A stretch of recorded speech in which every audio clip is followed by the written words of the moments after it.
pas. C'est vrai que j'ai toujours été intéressé par la construction et que être un peu à l'origine d'un pareil chantier, on ne peut pas voir ça sans penser un peu au jeu qu'on avait quand on était enfant, quoi.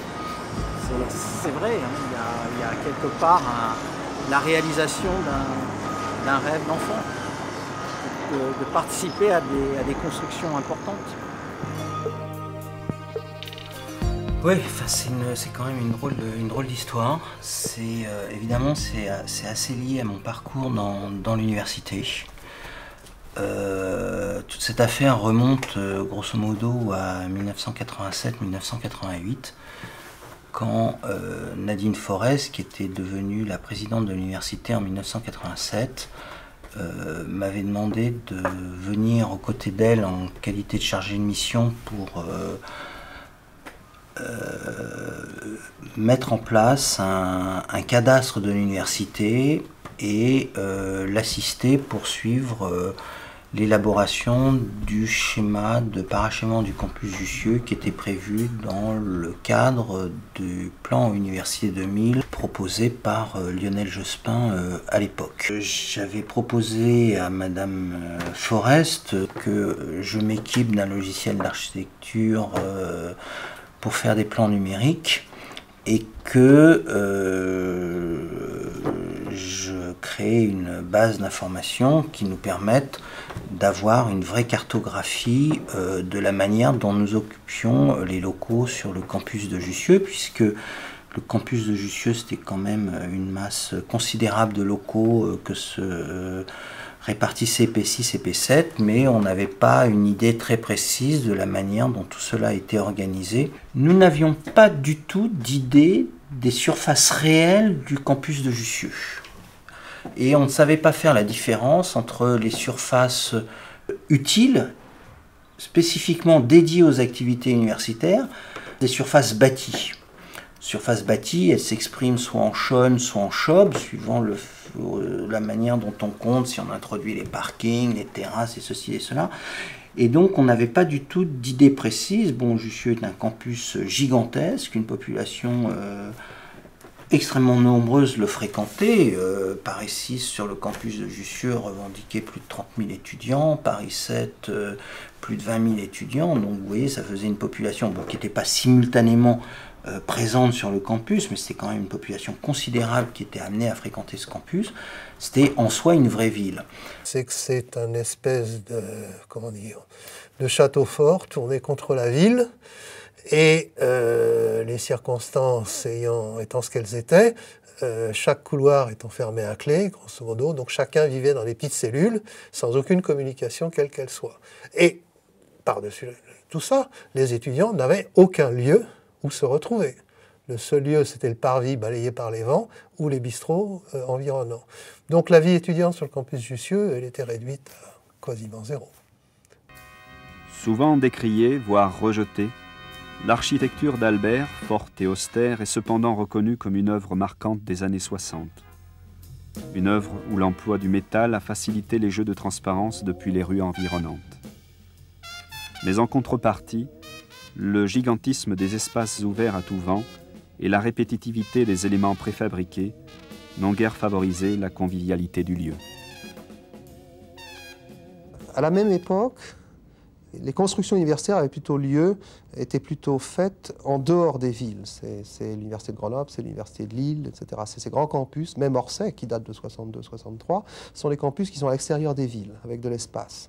Ici, au contraire, on a construit à l'intérieur de la ville, mais d'une certaine façon, on a eu un petit peu honte. Alors ce qu'on a fait, c'est qu'on a construit une sorte de château fort, une sorte de ghetto, avec des grands murs qui isolent complètement les bâtiments universitaires de la ville. On a des conditions extérieures qui sont absolument admirables. On est en plein cœur du 5e arrondissement avec toute la vie culturelle que ça peut représenter.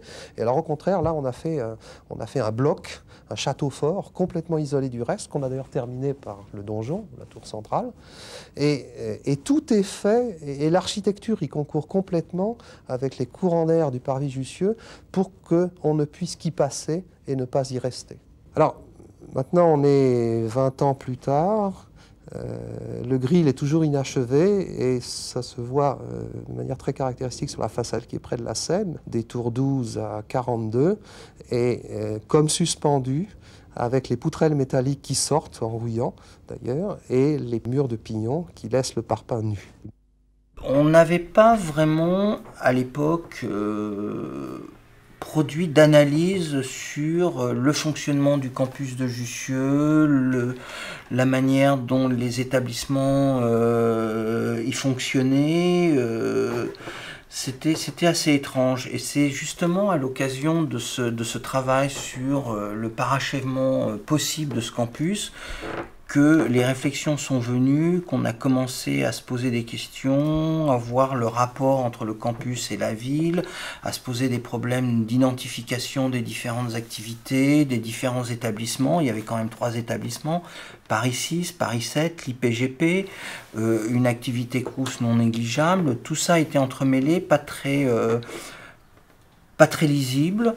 En 84 avait été construit aussi dans un coin de ce campus l'Institut du monde arabe. Pourquoi, comment à l'époque, il y avait eu une esquisse de parachèvement de ce campus avec un projet de Jean Nouvel qui voulait créer une grande allée entre les bars de Cassan et le grill. Mais tout ça était très schématique. Le travail autour de ce projet de parachèvement se déroulera sur les années 89, 90, 91, début 92. Plus on avançait, plus ça semblait être difficile, plus les problèmes se soulevaient, plus apparaissaient des problèmes de frottement entre P6 et P7, des surfaces pour quoi faire, mais dans quel domaine avons-nous besoin des surfaces? Est-ce que ce sont les mathématiques qui doivent s'agrandir ou ceci ou cela? Personne n'était capable de justifier quoi que ce soit. À cette époque, moi j'ai participé à toutes les réunions, j'ai vu comment institutionnellement ça fonctionnait, je découvrais les différentes institutions qui s'occupaient de ces dossiers, le SCARIF, la direction du ministère, le ministère du budget, l'APUR pour la ville de Paris, donc il y avait un grand foisonnement d'acteurs. Et chacun faisait émerger ses problèmes, et plus on avançait, plus on sentait que l'essence d'un projet se diluait. Il y avait une réflexion globale sur les constructions universitaires.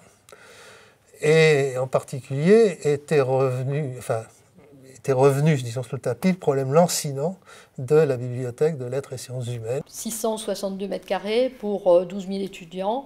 Donc on avait calculé que cela faisait, si je me rappelle bien, rapporté au nombre de places assises, 277 étudiants par place. Voilà. Bon, donc je dois dire que nous n'étions pas très fiers. Ce qui était quand même d'une indécence rare. Quand on pense que, par exemple, dans n'importe quelle université aux États-Unis, la bibliothèque est le lieu central du campus. Moi, je vais très souvent dans le Nouveau-Mexique, dans une petite ville qui s'appelle Las Cruces, avec une université d'État, New Mexico State University, avec une bibliothèque qui a 300 ou 400 000 ouvrages. Voilà, c'est tout. Le seul élément qui était vraiment exprimé très précisément, c'était le besoin en matière de bibliothèque. Le campus de Jussieu comportait un certain nombre de bibliothèques, mais surtout des bibliothèques scientifiques, ne disposait d'aucune surface de bibliothèque de lettres et sciences humaines. Et donc, il avait été assez clairement exprimé l'idée de créer une très grande bibliothèque universitaire sur le campus de Jussieu, qui regrouperait les bibliothèques scientifiques de recherche et d'enseignement, ainsi que les bibliothèques, et qui créerait une bibliothèque de lettres et sciences humaines, partie enseignement, partie recherche. L'université s'était déjà saisie de la nécessité de se doter d'une structure documentaire à l'échelle de ses ambitions en matière de recherche et d'enseignement. Dès 88-89, je me suis confrontée à un premier projet de bibliothèque. Nous passions de 662 mètres carrés à 1500 mètres carrés. L'évolution était relativement modeste. La bibliothèque aurait pris place en fond d'université avec une ouverture sur la place Jussieu. Donc cela nous a valu de commencer à rédiger un programme fonctionnel définissant les besoins, les fonctionnalités, enfin je dirais toutes les données utiles à un programme d'architecture. Bon, nous avions travaillé avec une programmiste, bon, et puis la chose ne s'est pas faite. Premier projet, première déception. Et puis les choses vont ensuite évoluer d'une manière assez inattendue. Jean-Pierre Denonder, qui était devenu président, me dit « Écoute, je viens d'être informé que Jacques Lang vient faire une visite du campus pour voir les projets de parachèvement et apparemment il a l'air très intéressé par la construction d'une bibliothèque. » Donc on a eu cette réunion autour de la maquette qui avait été faite par Cantate Dupart et François Guy, qui avait été installée sur la dalle de Jussieu, la visite de Jacques Lang et de sa petite équipe.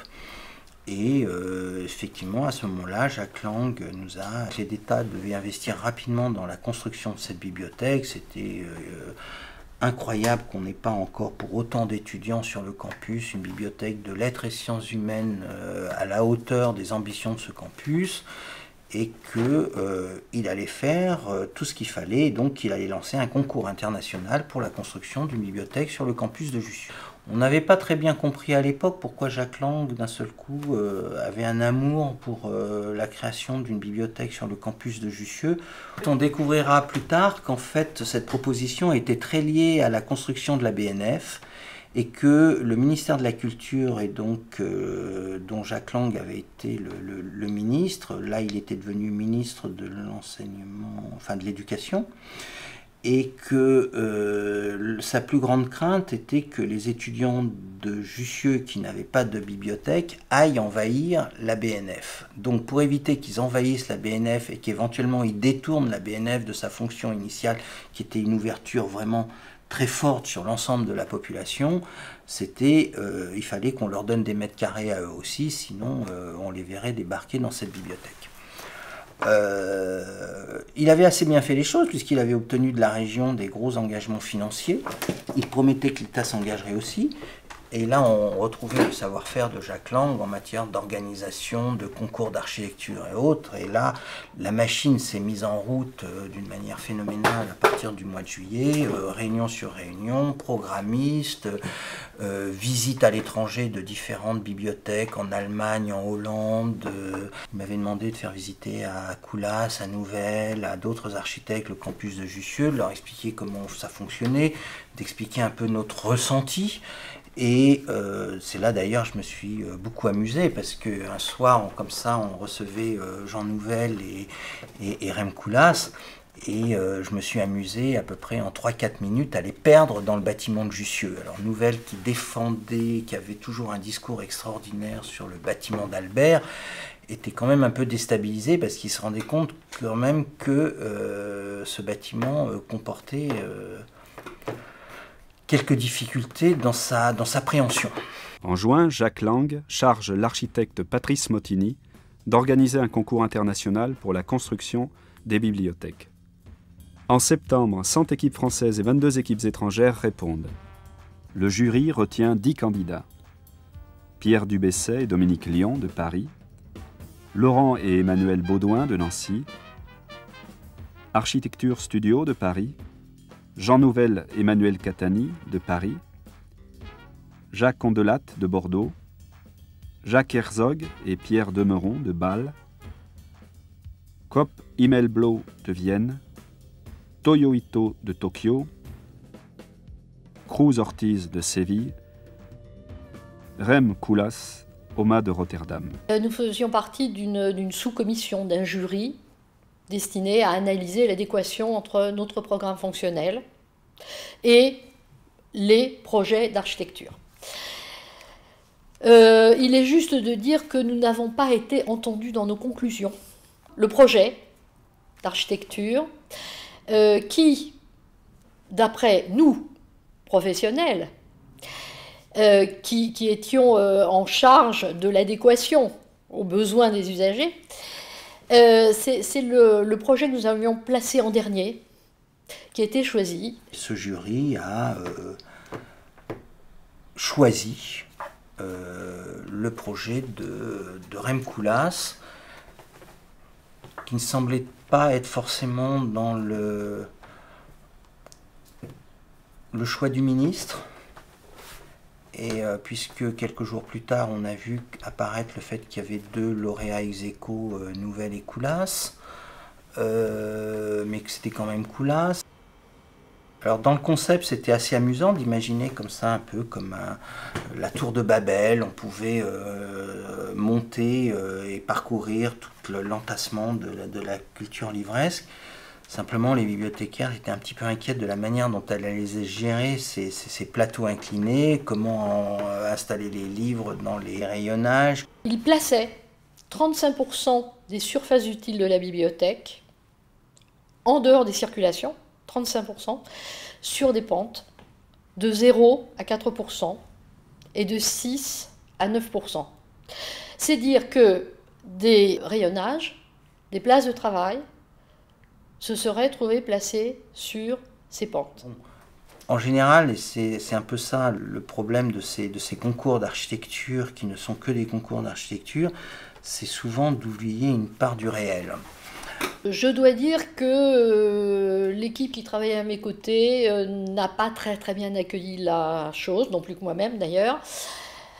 Bon, il n'en demeure pas moins que nous avons travaillé pendant 6 mois avec Rem Koolhaas, qui, je l'avoue, est une personnalité tout à fait fascinante, mais assez inflexible sur ses projets, ce qui se conçoit. Vit très bien ensemble avec l'autre, et que le squelette monumental représente presque le paysage.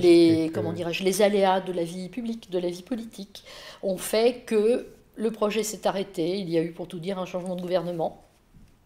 Et le projet est reparti dans les cartons de l'architecte et du ministère. Élection en mars 1993, changement de majorité, et grosso modo, on verra bien qu'à la fin du printemps et au début de l'été, le projet bibliothèque, pour l'instant, il n'est pas sorti. Voilà. Ça, c'est la première phase. N'empêche que pendant toute cette période, moi je me suis mis au travail parallèlement à l'université, et j'ai, cas un cas, fait les plans du campus de Jussieu. On a relevé tous les bâtiments en retraçant les plans, puisqu'on n'était pas arrivé à avoir des plans originaux. Ils ont disparu, Dieu sait où. Donc refaire un relevé complet des plans et de voir quelle était la répartition des locaux entre les 2 universités, puisqu'ils étaient manifestement biaisés, au sens où Paris 7 avait une fraction plus faible que Paris 6. Donc il y a eu un travail qui avait déjà été élaboré, qu'on a poursuivi, de manière à avoir vraiment une vue complète et très précise du campus. Non seulement de disposer des plans des bâtiments, mais de pouvoir à l'intérieur de ces plans positionner d'abord ce qu'avait P6, ce qu'avait P7, ce qu'avait l'IPGP, et aussi à l'intérieur, je le faisais pour P7, je n'avais pas à le faire pour les autres, à l'intérieur des locaux de P7, de pouvoir identifier les différentes composantes, les différentes UFR, et puis voir si par catégorie d'activités, grande famille d'activités, on ne pouvait pas aussi faire une cartographie des différents types d'activités, les locaux de recherche expérimentaux, les locaux de recherche théorique, les locaux d'enseignement, les amphis, les TD, les TP, les bureaux d'administration, les locaux d'administration, les locaux techniques, tout ça. Donc, sur plusieurs années, j'ai réussi donc à faire ce travail qui commencera vraiment à être très pertinent en 1995. Alors ça, c'est très important parce que ça nous a permis d'avoir, moi ce que j'appelle, c'est un peu le socle de notre projet, et ça nous a permis d'avoir toujours de la pertinence dans l'expression du projet. Et c'est, je pense, ça qui a fait que notre projet a pu voir le jour. Pendant ce temps-là, du point de vue de l'université, on avait construit cet amphi 24 qu'on avait transformé en amphi destiné à accueillir des manifestations culturelles, des congrès dans des conditions convenables, parce qu'il n'y avait aucun endroit où on pouvait organiser une conférence internationale dans de bonnes conditions. Bon, certes, c'était qu'un amphi de 200 places, quelque chose comme ça, mais ça donnait au moins un instrument qui était valorisant au niveau de l'extérieur. Au cours de ces chantiers, il fallait qu'ils respectent évidemment toutes les normes de la construction et les nouvelles réglementations, me sont apparus d'une manière très explicite un certain nombre de handicaps du bâtiment de Jussieu. Dans les parties inférieures, le problème de l'amiante ne se posait pas directement, mais le système de construction ossature métallique posait des problèmes. Les poutrelles qu'il y avait dans les amphis n'étaient pas protégées contre le feu, or les pompiers exigeaient, en tout cas si on faisait un réaménagement, exigeaient que ces poutrelles soient protégées contre le feu. C'est ces énormes gondoles qui est assez joli d'ailleurs, c'est certainement un des plus beaux gestes du projet d'Albert, c'est ces gondoles inversées qui supportent de part en part sur la largeur l'ensemble du bâtiment. Donc ces gondoles devaient disparaître sous une protection coupe-feu et qui leur faisait perdre tout leur caractère esthétique. Donc il fallait réaliser ça, on réalisait que les planchers n'avaient peut-être pas forcément toute la solidité qu'on espérait. J'en parlais un peu avec Jean-Pierre Delandaire et je lui disais, tu sais, il faudra qu'on fasse attention, mais le bâtiment, c'est pas si simple. Alors on savait qu'on avait des problèmes d'électricité, d'installation électrique, qui n'étaient pas plus du tout conformes. On savait qu'on avait l'amiante. Depuis 1977, l'amiante était devenue un problème majeur. Tout le monde savait. 1975, première alerte à Jussieu et premier mouvement de protestation. La fac des sciences, l'un des grands travaux de l'époque gaulienne, est truffé d'amiante. L'amiante dont on dénonce déjà les dangers. Ce n'est pas dans l'an 2000 que l'on décidera finalement de faire machine arrière, parce que la chose sera encore plus grave. Et effectivement, le temps de cancer, de latence d'un cancer est de 30 ans, mais il ne faut pas attendre que tous les cancers se soient déclenchés pour prendre les mesures qui conviennent. Tout le monde savait que le campus de Jussieu posait de graves problèmes d'amiante. Les services de l'université avaient déjà, même les services rectoraux avaient déjà commencé à des campagnes de désamiantage ou de protection contre l'amiante dès 1983-84. Nous essayons, et nos services techniques, avec l'arrivée de Madame Forest, se sont beaucoup investis dans des recherches de protection contre la dispersion de l'amiante qu'il pouvait y avoir à travers nos faux plafonds. Mais ce cri d'alarme prémonitoire n'émeut guère les autorités. Les industriels de l'amiante occupent le terrain médiatique et pendant 20 ans, Jussieu se dégrade dans le silence, malgré quelques réparations de fortune. Il faudra attendre 1994 et la reconnaissance des premières maladies professionnelles pour relancer la mobilisation avec le comité anti-amiante. On voit apparaître régulièrement M. Parigot dans les locaux de la présidence, commençant à vraiment s'impatienter sur le fait que le problème de l'amiante n'est pas traité dans cette université. Le comité anti-amiante qui s'était constitué manifestement un réseau de communication avec la presse, avec l'ensemble des médias extrêmement actifs. Ce 2 novembre 1994, qui correspondait à l'ouverture des journées de Denis Diderot, ils ont distribué le matin sur le campus, profitant de cette ouverture. Et a priori, je veux dire, nous aussi, on avait fait un appel médiatique. Donc, ils ont profité de ceci pour distribuer ce tract intitulé « L'air contaminé ». Bon, c'est eux qui ont attiré l'attention des médias. Et du point de vue de cette inauguration des journées de Diderot, ça a été une interférence totale. Donc, il a fallu après rattraper le coup. Bon, mais on s'était bien joué, je veux dire, de la part du comité anti-amiante. Bon, il y avait un vrai problème qui était lié à l'amiante, il fallait le résoudre, donc ils ont su profiter de ça. C'est un peu le rôle des associations, même si c'est parfois difficile à gérer pour les gens qui sont en situation de, entre guillemets, de pouvoir. Mais bon, je dois reconnaître que c'était intelligemment joué. Nous en discutons en réunion d'équipe. Jean-Pierre Denonder est très préoccupé par ce sujet. Il y a eu une pression extrêmement forte extérieure par l'intermédiaire du comité anti-amiante qui s'est constitué pour accélérer les choses et obtenir effectivement du gouvernement les moyens de désamianter rapidement le bâtiment de Jussieu. Il est décidé avec la tutelle de lancer une étude sur la faisabilité du désamiantage du campus de Jussieu, co-géré par les deux établissements. Il a fallu faire un état des lieux assez précis, commencer des campagnes de mesure, commencer obtenir du gouvernement les moyens de faire un diagnostic sérieux, parce que ce n'était pas dans les moyens des universités. Pas oublier qu'à l'époque, les universités n'étaient pas autonomes, enfin elles étaient autonomes suivant la loi qui régissait les universités, mais en pratique ça ne voulait rien dire, et le budget dépendait complètement du ministère de toute façon. Donc il fallait obtenir des crédits pour faire un diagnostic précis de la situation du point de vue de l'amiante. Par ailleurs, on a eu la chance, ou la malchance, je ne sais pas, d'avoir dans des locaux de Paris 7 des inondations sévères au niveau du laboratoire du groupe de physique des solides. Un flexible d'alimentation en eau d'un appareil qui a claqué pendant la nuit de Noël, mais les conséquences ont été dramatiques, c'est-à-dire que l'eau a coulé pendant 2 jours sans s'arrêter. Le labo était au 5e étage, et donc tous les plafonds et tous les planchers ont été inondés. L'eau a écroulé tous les faux plafonds et a emmené l'amiante avec elle. Et donc on avait toute une aile du campus de Jussieu qui était sinistrée. Et donc ça a été l'occasion de lancer un chantier expérimental.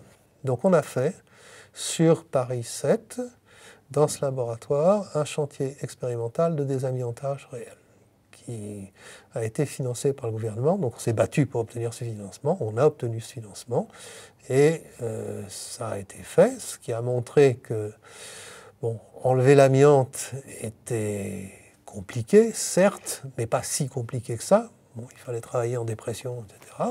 Et qu'après, la remise en état des locaux était quelque chose de difficile et compliqué. Donc il y a 2 phases dans ce qui allait se produire. Si on voulait désamianter, il y avait certes la question du désamiantage, et après se greffait là-dessus ensuite la question de la remise en état des locaux. Et donc de la remise en sécurité aussi des locaux, puisque s'il y avait de l'amiante, la raison en était que c'était une protection pas chère contre l'incendie. Okay ? Il ne faut pas oublier que Jussieu, c'est une construction, c'est un château de cartes. Donc s'il y a un plateau qui commence à s'effondrer, tout s'effondre. Évidemment, tout ça mettra un certain temps à se mettre en place, un an et demi, mais c'est quand même une expérience très significative. On est au début de l'année 95, le comité anti-amiante prend énormément d'ampleur, on sent vraiment que le problème de l'amiante n'est plus contournable. Des mesures de protection temporaires étaient prises, c'est-à-dire grosso modo, l'amiante était essentiellement située dans les plafonds, dans les faux plafonds plus précisément, faux plafonds qui étaient perforés, et puis dans toutes les gaines techniques qui bordaient les couloirs. Donc les gaines techniques, on pouvait les fermer, ça c'était pas un problème, encore qu'on pouvait aussi les ouvrir. Par contre les plafonds, il fallait les obturer. Donc il y a un premier plan qui a été mis en place de protection temporaire qui consistait à obturer l'ensemble des plafonds de Jussieu de manière à éviter toute dispersion de fibres d'amiante. Ce qu'on demande, c'est clairement le retrait de l'amiante de Jussieu, le retrait complet de l'amiante de Jussieu, parce qu'il n'y a pas d'autre solution. On a pris récemment des mesures transitoires qui sont des mesures de sécurité où les gens vont devoir travailler avec des masques comme celui-ci, mais on ne peut pas travailler toute sa vie à longueur de journée avec des masques comme ça. Des travaux de décontamination ont été évalués à 200 millions de francs, mais les pouvoirs publics ne se sont pas engagés à payer la facture. Le nombre de réflexions qu'il y a pu avoir autour du parachèvement de Jussieu est considérable et ça s'est toujours terminé en eau de boudin. Moi, j'étais dans mes réflexions sur le plan Université de Mines qui n'a pas été achevé. On avait les données surfaciques qui faisaient apparaître que Paris 7 occupait un tiers des surfaces du campus de Jussieu, alors qu'elle avait autant d'étudiants que Paris 6 sur le campus, qu'on était très défavorisés, que tout ça se gérait assez difficilement. La commission de sécurité n'arrêtait pas de mettre la pression en disant que le campus de Jussieu n'était pas en sécurité, qu'il fallait faire des travaux, qu'on avait des avis défavorables sur l'utilisation des cages d'escalier, qui n'étaient pas désenfumés, qui n'étaient pas protégés. Enfin, il y avait une tension qui naissait, qui était très très forte. C'est au mois de juin 1995, alors qu'avec Pierre, nous allions visiter un bâtiment à Ivry pour lequel on faisait l'hypothèse de reloger l'IUT. Au retour de cette visite, on était avec les personnes de l'immobilier qui nous avaient fait visiter ce bâtiment. On était dans notre bureau à Jussieu et je sors le plan que j'avais fait du campus Jussieu et je leur étale le plan masse et je leur dis comme ça, alors je sais pas pourquoi j'ai fait ça, mais c'était un geste comme ça. Je leur dis, ben voilà, le plan du campus Jussieu, vous avez le grille d'Albert, le grand terrain vague un peu au milieu, vous avez l'Institut du monde arabe, les 2 barres de Cassan. Si je rase les barres de Cassan, et si on récupère le terrain vague qu'il y a entre le grill et les barres de Cassan, et si je le vends, combien ça rapporte? Ils me regardent complètement hallucinés et ils me disent, mais qu'est-ce que vous voulez faire? Et je leur dis, bah, écoutez, je pense qu'il va falloir qu'on désamiante le grill d'Albert. J'ai fait les plans. J'ai les plans des occupations. Je vous montre, c'est un vrai patchwork. Et je pense que s'il faut désamianter, on ne pourra pas désamianter si on ne démonte pas une barre entière. Or, une barre, c'est 3 établissements publics, 6 typologies d'activités, et il faudra au moins le double de surface pour la reloger, pour faire les travaux. Donc je pense que c'est un chantier qui n'est pas réalisable si une des 2 universités ne quitte pas le campus. D'un seul coup, je dirais, cette hypothèse nous excitait aussi. Bon, c'était, je sais pas, mais c'est comme ça, c'est un truc lancé à l'eau comme ça. Et 2 jours après, ils sont revenus en nous disant, bah, écoutez, on a calculé, la vente des terrains, compte tenu de la charge foncière, au cours actuel, et on était en crise immobilière, rapporterait entre 1,2 milliard et 1,5 milliard. Et là, je dis, bah, écoutez, c'est exactement ce que je veux, parce que moi, j'ai calculé, comme j'ai fait mes inventaires, que si on voulait reconstruire P7, il nous faudrait grosso modo entre 140 et 150 000 m² de construction. Donc, ça représente à peu près cette somme. Ah, mais vous voulez reconstruire où? Bah, je leur dis, écoutez, moi, je me demande si on ne pourrait pas aller sur la ZAC Paris-Rive-Gauche. Mais pourquoi vous ne rencontrez pas Madame Cornille? Vous devriez l'appeler. J'avais été voir Jean-Pierre en fin d'après-midi, et Jean-Pierre Desander, et je lui dis, Jean-Pierre, pourquoi on ne déménage pas? Il me regarde complètement halluciné, il me dit, qu'est-ce que tu es encore en train de nous inventer? Ben, je dis, voilà, mon analyse, c'est, tu vois bien, l'amiante nous tombe dessus, regarde les emmerdements qu'on a avec le GPS, et on peut voir tous les faux plafonds tomber, et comment c'est foutu.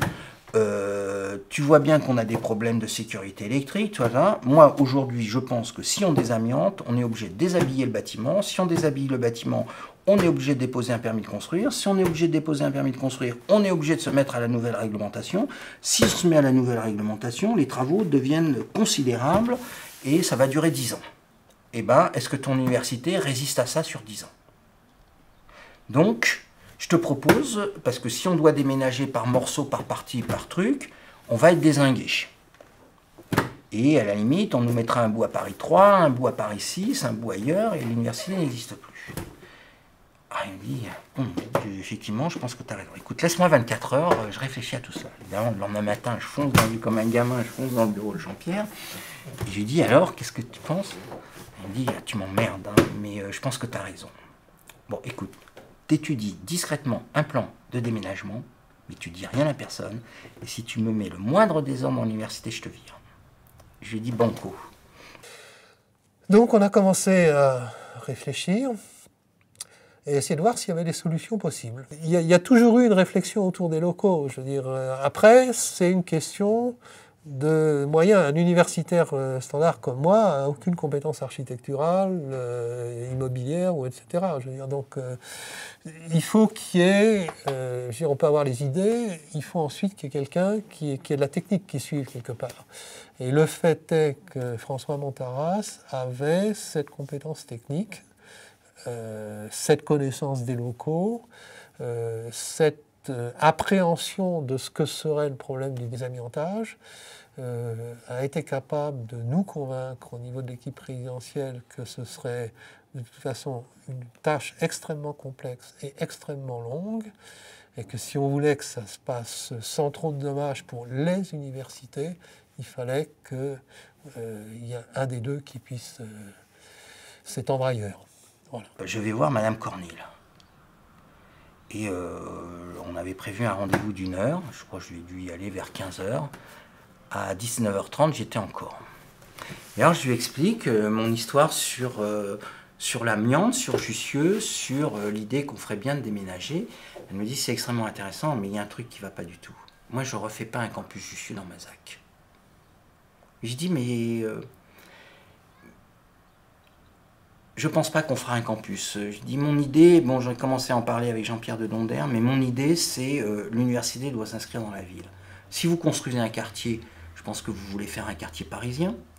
Elle me dit oui, on est en train de lancer les concours d'architecture, et donc oui, je pressens une zone où vous pourriez vous installer, et on a 3 candidats, alors il y en a un dont j'ai oublié le nom, mais c'était Castro, c'était Porzampar et un autre. Elle me dit, et ma préférence irait vers le projet de Christian Porzampar, et il développe une nouvelle théorie de l'îlot ouvert qui semblerait bien cadrer à ce que vous avez envie de faire, c'est-à-dire l'idée d'avoir une université qui s'insère dans la ville à travers plusieurs bâtiments. Je dis oui, à condition qu'on reste dans un périmètre restreint, parce qu'il ne faut pas qu'on mette 2 heures pour aller d'un bâtiment à un autre s'il y a des étudiants qui vont d'un cours, d'un bâtiment à un autre. Il me dit, écoutez, ça se réfléchit, ça s'étudie, c'est extrêmement intéressant, il faut que j'en parle à Jacques Toubon, mais alors, comment vous voulez faire et tout. Écoutez, je lui dis, moi, il y a quelque chose qui m'a stupéfait quand on a fait le concours des bibliothèques à Jussieu, c'est de voir Rem Koolhaas, Jean Nouvel et d'autres nous expliquer ce que devait être le campus du XXXe siècle. Et puis, de voir à côté les projets qu'ils nous ont faits, qui étaient complètement décalés des besoins universitaires. Donc je pense qu'il faut que nous soyons architectes de notre projet, c'est nous qui allons penser notre projet, qui allons l'organiser, et moi je vous propose c'est qu'on prenne un architecte par bâtiment. Elle me dit ça c'est très intéressant, ça me séduit.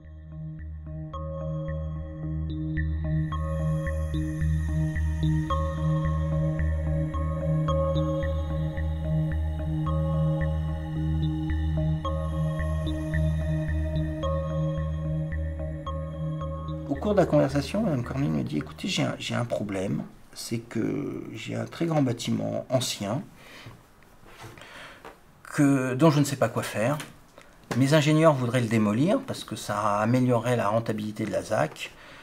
Je ne suis pas sûr que si nous déposons un permis de démolir, je ne suis pas sûr que l'architecte des bâtiments de France ne s'y oppose pas et le classe. Or, s'il le classe, on ne pourra plus rien en faire, ça sera extrêmement coûteux et difficile à gérer. Donc, est-ce que éventuellement ce bâtiment vous intéresserait? Je lui dis, de quel est-il? Elle me dit, écoutez, c'est les Grands Moulins. J'ai pas d'objection, ça serait même extrêmement intéressant qu'on puisse faire un mélange et qu'on puisse utiliser un bâtiment extérieur. Moi, je suis extrêmement favorable. Est-ce que vous voulez le visiter? Oui, bien sûr. Écoutez, on prend rendez-vous. Et donc, 2-3 jours après, avec Pierre Barra, nous visiterons les Grands Moulins en pleine activité industrielle de meunerie. C'était assez magnifique, c'était assez impressionnant. Et on voit comment sont faits les Grands Moulins. En fait, on avait que les structures de poutres, des éléments de plancher, puisqu'il y avait des machines qui traversaient plusieurs étages.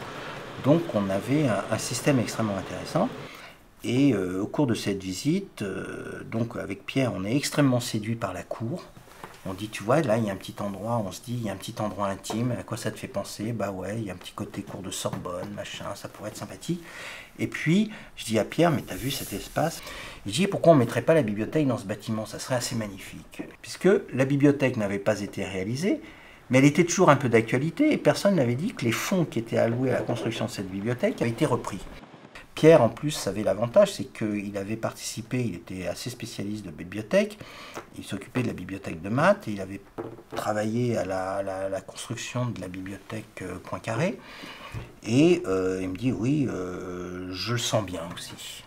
Et donc on retourne à Jussieu, on va voir Jean-Pierre, on lui raconte, on est euphorique, on dit tu viens, donc on a emmené Jean-Pierre visiter le bâtiment, on a rencontré Madame Cornille, les choses se mettent gentiment en place. 3 jours après, je proposais à Jean-Pierre un schéma d'aménagement dans lequel on avait positionné les différents bâtiments de l'université dans la ZAC en fonction des contraintes qu'avait évoquées Madame Cornille, contraintes de démolition, contraintes d'expropriation, nous les contraintes d'urgence. Et ce qui était amusant, c'est que lors de la visite des moulins, j'avais repéré le grand bâtiment qui était à côté, ce grand hangar, enfin qui ressemblait à un hangar, qui était en fait la halle aux farines. Et je demande à Madame Cornille, et celui-là, qu'est-ce que vous en faites? Celui-là, on le démolit. Mais puis elle me dit, mais il vous intéresserait? Je lui dis, oui, mais il sert à quoi? Il me dit, c'est une halle, on y stocke la farine avant de l'expédier, soit elle part en train, soit elle part en camion. Et est-ce que vous voulez le visiter? Je dis oui, bien sûr. Donc on l'a visité comme les... Et je dis à Pierre, mais parce que quand on avait fait les programmes, on se rendait compte, on avait vu à Jussieu qu'on avait des problèmes de gestion de salles, et donc était en train de mûrir l'idée qu'il fallait qu'on regroupe les salles d'enseignement. On avait même imaginé à une époque à Jussieu de faire qu'une barre d'enseignement, de vider les UFR, de bouger les UFR, pour mutualiser les salles, les mettre en service central. Je dis à Pierre, mais tu crois pas qu'on pourrait faire, regarde, c'est un bâtiment extraordinaire, on pourrait faire toutes les salles de TD et les amphis de l'université. Il me dit, ah oui, c'est pas une mauvaise idée et tout. Donc on défend auprès de Mme Cornille l'idée qu'on pourrait avoir un projet sur ce bâtiment. Il dit, bon, ça va être plus difficile, mes ingénieurs seront pas très favorables, mais c'est à étudier. Voilà. Et je sais pas, on devait être le 4, 5 ou 7 juillet 95. Et là, le projet commence à mûrir dans nos têtes. Madame Cornille me dit, écoutez, dès que Porzampar est désigné, vous le rencontrez et vous vous mettez au travail. Ça sera à peu près au mois de novembre de l'année. Je rencontre effectivement Christian de Porzampar et on commence à travailler sur le projet Paris-Rive-Gauche. Et on élaborera, sur la base des documents que nous avions déjà préétablis, un premier schéma directeur de l'aménagement de l'université sur la ZAC. Ce qui était très intéressant, c'est que tout de suite, l'université à qui j'ai présenté le projet s'est montrée intéressée. Voilà. Donc ça, ils étaient importants comme nouveaux acteurs. On aurait pu penser qu'ils réclamaient un tiers du site et puis ils disaient là, on va faire notre... Non, ils ont été intéressés de rentrer dans ce qui était un quartier d'îlots ouverts, un quartier de Paris relié au 13e et avec une manière de faire les rues et les îlots qui était différente. Alors cette manière, elle part de cette idée qu'il fallait considérer que l'axiome du mouvement moderne de l'urbanisme, l'axiome de Le Corbusier selon lequel la rue était une forme dépassée, qu'il fallait tuer. Le Corbusier a dit « mort de la rue ». Après la guerre, c'est devenu un peu la doctrine universelle qu'on ne faisait plus des rues, et les grandes cités que nous connaissons dans les périphéries sont un peu héritières de cette idée qui nous a fait des grandes métropoles où beaucoup de territoires sont mal reliés, mal irrigués, où il n'y a pas la simplicité des adresses. Alors je dis, la rue est une forme assez universelle, qui a une grande histoire, mais qui a un grand futur, parce qu'elle a cette force d'être une définition spatiale très simple, d'un espace commun, qui fait tout, qui fait l'irrigation, qui fait les réseaux, qui fait le transport pour aller quelque part, mais qui permet aussi physiquement de comprendre les lieux, de savoir où se trouvent les choses. Donc maintenant on dira que c'est un complément au GPS ou même un complément au moteur de recherche d'Internet. On a besoin de vivre l'espace des villes avec notre corps, c'est-à-dire de de savoir si ça fait 500 mètres ou 1 kilomètre, de ressentir où sont les choses. Ce qui est souvent difficile dans des quartiers nouveaux. Comment j'ai pensé à cette idée de rue? Ben, j'en ai toujours fait, et ce qui m'est assez vite venu, c'est qu'il fallait l'ouvrir, qu'effectivement, sur un autre point, Le Corbusier avait souvent raison, que la rue qu'il appelait corridor, il voulait supprimer la rue parce qu'il la trouvait non hygiénique, ça manquait de lumière, d'air, et c'était un corridor. En plus, à son époque, elles étaient dans Paris, très sales et noires. Il y voyait une chose, il voyait une mesure d'hygiène dans l'idée de ne pas faire de rue, que l'oxygène, que l'air passe partout. C'est vrai que il m'est apparu essentiel de travailler sur l'îlot. L'îlot n'existait plus. Dans l'urbanisme moderne, vous n'avez pas de rue, vous avez des grandes zones, et vous faites ce qu'on appelle un plan masse, c'est-à-dire vous définissez où vont être les bars et les tours. On définit la ville d'abord par ses objets. Ces objets comme des produits qui viennent d'usine, on pose des objets. Au contraire, la démarche de la rue, c'est qu'un espace public, un vide et non pas un plein, préexiste, qu'il va permettre de diversifier, d'organiser le commerce foncier. Il y a des parcelles, plus ou moins grandes. Beaucoup de gens voudraient habiter rue de Seine, mais elle ne fait que 9 mètres de large, et si je la construis aujourd'hui telle qu'elle, on me dira, il est fou. Il nous a mis des vis-à-vis. Voilà. Donc la question des vis-à-vis, c'est une chose qui fait qu'on n'a pas de rue parce qu'on ne veut pas de vis-à-vis. Non, il faut réinventer les échappées qui font qu'on n'a pas trop de vis-à-vis, mais en faisant des rues. D'où l'îlot ouvert, qui est un îlot dans lequel un certain nombre de bâtiments différents peuvent s'installer. Il respecte la forme de la rue en étant au bord, ce que les Américains appellent le street wall à New York, la limite de la rue, mais ils ménagent entre eux des écarts, des espaces qui font entrer la lumière, qui font que de l'extérieur on peut voir les arbres qui sont dans la cour, qu'on a l'air qui passe, et que les immeubles ont des façades secondaires qui permettent d'éclairer quelquefois des chambres, quelquefois des salles de bain ou des cuisines. Il a aussi cette capacité d'intégrer des propositions programmatiques, techniques et esthétiques différentes. Et donc sur un même îlot, vous pouvez trouver 2 bâtiments différents. Comment en tirer une harmonie? Eh bien, j'invoquais l'idée que la diversité, au fond, comme dans une nature morte, j'ai pris cette image, vous pouvez avoir dans une nature morte, c'est réuni par le peintre, le cendrier, le journal, la coupe de fruits, la bouteille, la nappe, et ça fait, parce que le peintre a trouvé dans cet assemblage quelque chose, ça donne une unité au tableau. Dans la ville, nous avons souvent cette cacophonie que les gens ne comprennent pas. Même si ce sont 2 choses, 3 choses qui sont pas mal, et ça peut faire une cacophonie, quelquefois au contraire on se dit tiens c'est pas mal, c'est le fruit du hasard. Moi je suis très attaché à l'esthétique du hasard. C'est la nature quelque part, il y a des règles secrètes qu'on ignore. Le cheminement du commerce foncier, le génie des hommes. Ici il y a eu quelqu'un qui a fait des choses formidables, à côté c'est moins bien, mais au fond c'est mieux de voir 6, 7 choses comme ça assemblées qu'une seule. C'est ce côté pluriel qui est la vie des hommes ensemble. C'est ça la ville. Et donc, je disais, sur la rue vont se retrouver des couleurs, des matériaux différents, mais ils vont s'enchaîner. Et cette chose-là, c'est presque une qualité picturale qui va naître de l'enchaînement. Et je ne crois pas tout à fait au hasard complet. Donc en travaillant, j'ai réuni ici, dans la cour, on a fait des maquettes. Les architectes, autour d'un carrefour et sur une rue, ils étaient 7-8 sur un site où chacun amenait sa maquette, puis on voyait ce qu'il y allait. Et s'il y avait une proposition avec du rouge et de la brique, et l'autre c'était du béton teinté en rouge, ben on voyait que, je disais, on va les comparer, on va voir comment ça fait. Parce que peut-être il y a un écho intéressant, et ici il est très blanc, mais le noir qui est à côté va faire contraste. Et on a joué comme des peintres aussi, ou comme des sculpteurs.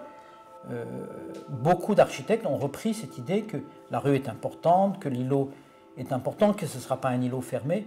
Mais dites-vous qu'en 1983, j'avais des critiques de mes confrères, parce que j'ai fait beaucoup de concours pour des îlots dans Paris, et toujours je faisais l'îlot ouvert, j'étais critiqué, parce que la doctrine de l'époque, c'est qu'il ne faut plus faire l'urbanisme moderne, mais revenir à la ville classique, et donc fermer les îlots. Alors on me disait, ouvrir un îlot est une faute. Vous voyez, c'était...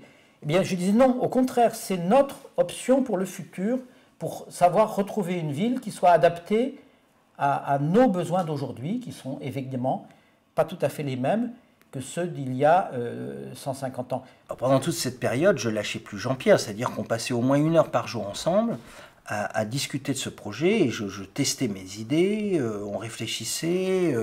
Bon, lui, il avait une très profonde préoccupation de l'organisation scientifique de l'université, et donc il m'exposait les contraintes que lui voyait entre les relations entre les UFR, les labos, le besoin d'améliorer les relations interdisciplinaires et choses comme ça. Et donc on essayait en même temps, on jouait au taquin, je lui faisais des propositions, et comme ça on essayait d'imaginer comment pourrait se structurer l'université sur ce quartier. Mis bout à bout, le problème de l'amiante qui surgit à ce moment-là, le problème du déficit en locaux de Paris 7, ce problème, d'une certaine façon, du renouvellement du projet de Paris 7, par le du renouvellement des générations, amène une réflexion globale sur l'évolution de Paris 7. Déménager, ça n'a aucun intérêt en soi. Déménager, c'est des coupes aux universités parce qu'il y a de la casse, etc. Donc, si vous vouliez que c'est un sens, il fallait essayer de donner un sens au projet. Et donc, c'est cette histoire. C'est pour ça qu'on a toujours utilisé le mot de refondation de l'université, c'est-à-dire lui redonner un élan, redonner une certaine vigueur à cette pluridisciplinarité qui était en projet initial de l'université, mais qui était en train de s'étioler. Façon. Donc, pour que les gens adhèrent à ce type d'action, il faut leur donner des envies. Et je crois que l'idée de la refondation était quand même l'idée fondamentale derrière ça, et c'est ça qui a fait que le projet a finalement fonctionné. C'est pas, on aurait voulu déménager pour déménager, je pense que ça ne se serait pas fait. Mais alors, ce qui s'est passé à l'époque, c'est que les gens de l'immobilier ne nous ont pas laissés tranquilles. Et ils sont revenus à l'attaque, parce que nous, on était partis, je dirais, très volontaires, voir la CEMAPA. Mais ils sont revenus et ils nous ont dit, mais on a un bâtiment à vous proposer. Et il y avait en particulier la crise du Crédit Lyonnais à l'époque, avec un énorme paquebot dans le 12e arrondissement, Bercy Expo. Grosso modo, quasiment en face des Grands Moulins, de l'autre côté de la Seine. C'est un bâtiment qui était vide, et qui appartenait au consortium de défense du Crédit Lyonnais et qui était a priori disponible. Bâtiment commercial chic des années 90, quoi, complètement à l'antithèse de ce qu'on pouvait imaginer pour une université. Un énorme hall, des ascenseurs panoramiques qui fonctionnent comme des fusées, là, tout un... on regarde ça et on était gentil avec eux, quoi. Et on va voir.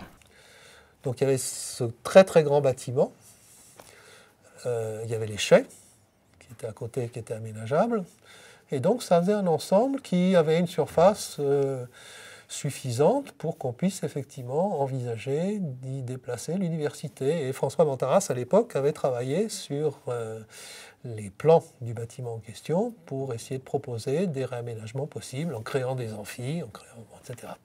À la fin de l'année 95, donc on était sur le projet Bercy Expo, sur le projet Paris-Rive Gauche, et nous avions rencontré avec Pierre le cabinet du nouveau maire de Paris, qui était M. Tibéri.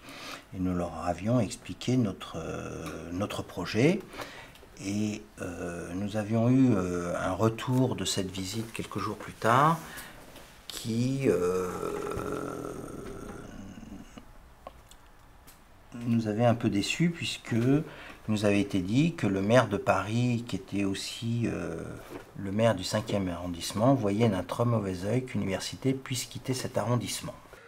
Sachant quand même qu'à l'époque, la ville de Paris ne mettait pas un centime dans ses universités. Nous n'avions pas pressenti qu'il pouvait y avoir une très forte tension entre le maire du 5e et le maire du 13e. Ça, on ne l'avait pas vu, faute politique de notre part.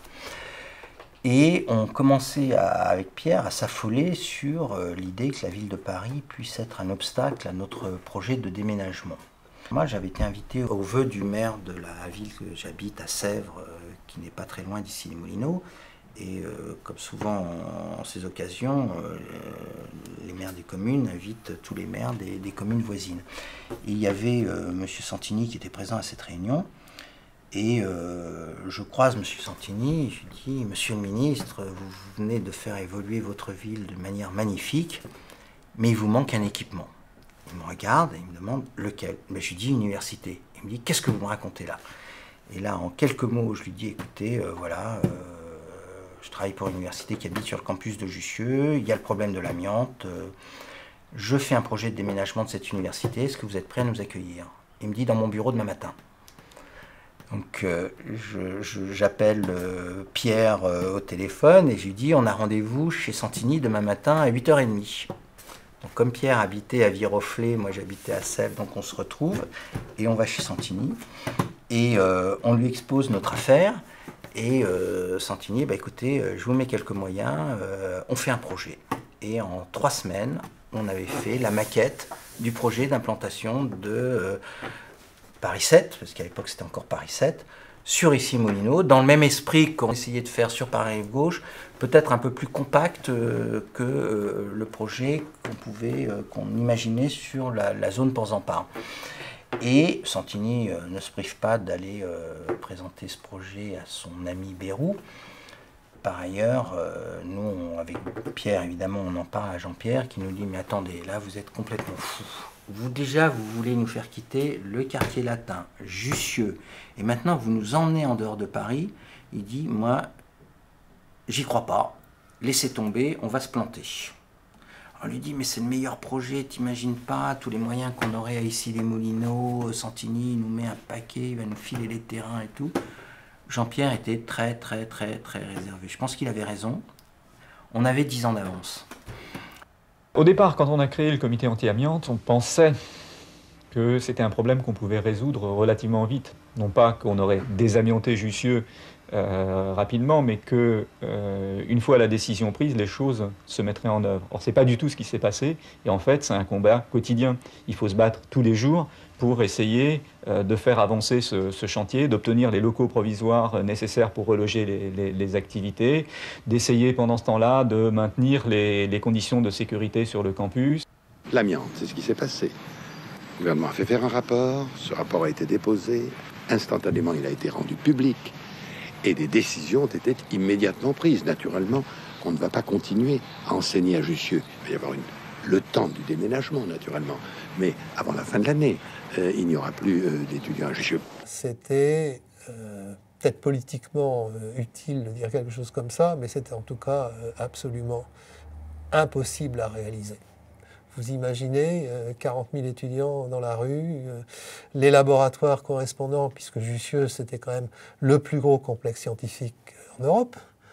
Vous les fermez du jour au lendemain pour 2 ou 3 ans. C'est insensé. Enlever toute l'amiante du campus de Jussieu, nous nous fixons comme objectif la rentrée 1999. Comme vous le savez, c'est le plus grand chantier amianté d'Europe et 3 années, c'est un rythme extrêmement rapide pour arriver au bout. Et donc on a été amené, le président de Paris 6, le président de l'IPGP et moi-même, à signer ce protocole d'accord, tout en sachant pertinemment qu'il n'était pas réalisable. Voilà. Les locaux temporaires qu'on nous prévoyait étaient situés à Gentilly, côté de la cité universitaire, mais sur un terrain vierge qui était au milieu d'une cité, qui donc servait de terrain de jeu à cette cité. Terrain situé au-dessus de 2 couches de galeries souterraines. Donc dans un contexte où on imagine très facilement qu'on puisse installer des matériels précieux. Voilà. Donc c'était une solution qui était inepte et qui ne s'est jamais concrétisée. Voilà. Donc il a fallu repenser la question des locaux tampons, il a fallu essayer de réfléchir un peu à la situation et ce que ça impliquait pour les 2 universités. Et l'Institut Tizzy Glop qu'il ne faut pas oublier dans cette affaire. Donc j'accompagne Jean-Pierre et on arrive chez la ministre, donc elle nous accueille à déjeuner, et la première chose qu'elle dit quand on arrive, écoutez, vous avez un très beau projet, mais vous savez que traditionnellement, la rive droite, c'est le quartier des affaires, et que la rive gauche est plus classiquement réservée aux universités. Donc le projet sur Bercy Expo, vous voyez qu'on ne peut pas le faire. Par contre, avec Jacques Toubon, nous avons décidé de vous soutenir pour l'installation de l'université Paris 7 sur la ZAC Paris gauche. Dès le lendemain du déjeuner avec Anne-Marie Coudert, je rencontre Madame Cornille qui me propose une liste d'architectes pour engager une étude de faisabilité sur une première tranche de l'installation de l'université Paris 7 sur la ZAC Paris gauche. J'annonce à ce moment-là à Madame Payet-Katz qu'on va lancer un projet de construction de bibliothèque dans les Grands Moulins. On s'était mis d'accord avec Jean-Pierre. Donc là, elle est assez stupéfaite que ce projet reparte, complètement enthousiaste, et on reprend tout le travail de fond et de programmation qui avait été fait sur Jussieu, qu'on adapte pour les Grands Moulins avec Jauderie. Et tout ce travail donnera lieu à la présentation, fin octobre 1996, d'une grande maquette réalisée par la CEMAPA, mais à partir du programme de Christian Porzampar, et de notre programme de réhabilitation des Grands Moulins et de la Halle-aux-Farines. Et on voit dès le mois d'octobre 1996 le vrai schéma d'implantation de l'université Paris 7 sur la ZAC Paris gauche. Alors ce qui est absolument extraordinaire, c'est que quand on regarde le plan réalisé aujourd'hui, il y a extrêmement peu de changements. On a commencé à en discuter publiquement. Alors la première réaction a été évidemment un rejet. Vous vous désintéressez du problème de l'amiante, vous voulez, enfin, etc., etc. Petit à petit, on a organisé des discussions. Quand on a commencé à élaborer des projets, on a organisé les amphis, on a publié des textes, on a discuté dans les conseils, on est allé dans les UFR. J'ai fait faire une campagne d'explication, de recueil des avis au niveau de toutes les UFR. Toute une concertation qui s'est construite, qui a été longue, qui a été difficile. Il y a eu des réactions pour le moins violentes. J'ai été quand même traité de tous les oiseaux. J'ai entendu des choses qui ont frémi. Je veux dire, on préparait la grecque dans je ne sais plus quelle discipline, avec des gens qui vous disaient, mais on n'aura plus un étudiant pour préparer la grecque. Personne ne va quitter le 6e arrondissement, ou le 5e arrondissement. Voilà. Bon, c'est la vie. Pendant ce temps-là, les projets avançaient, on en discutait à différents niveaux. Savoir ce qui était possible. Il n'y avait pas de décision qui était prise, mais savoir ce qui était possible.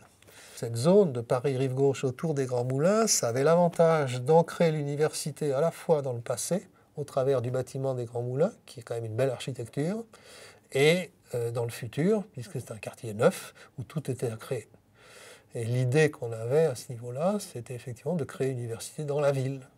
Ça fait plaisir de se dire qu'on n'est pas obligé de mettre les universités au loin, dans les champs de betteraves, comme à une époque on a fait. Et je fais écho au président de l'université qui, en 1996, me disait « Écoutez, moi je serais très content, parce que votre quartier est conçu de telle sorte, avec une telle liberté sur la façon de moduler, de s'installer dans les îlots, que nous pourrions faire à nouveau une sorte de quartier latin. » Ajoutant, Jussieu est dans le quartier latin, mais ne fait pas quartier latin, parce que c'est une enclave, si vous voulez. Donc dans l'idée de quartier latin, il avait plutôt l'idée de ce qui est autour de la Sorbonne, il y a une série d'institutions. Au niveau de l'université, les discussions qu'on a menées ont conduit à une décision favorable du conseil d'administration de l'université au projet, non pas de transplantation, non pas de déménagement, mais de refondation de l'université. C'est-à-dire à la fois un projet architectural et en même temps élaborer un projet scientifique qui redonne vie et élan à la pluridisciplinarité de l'université.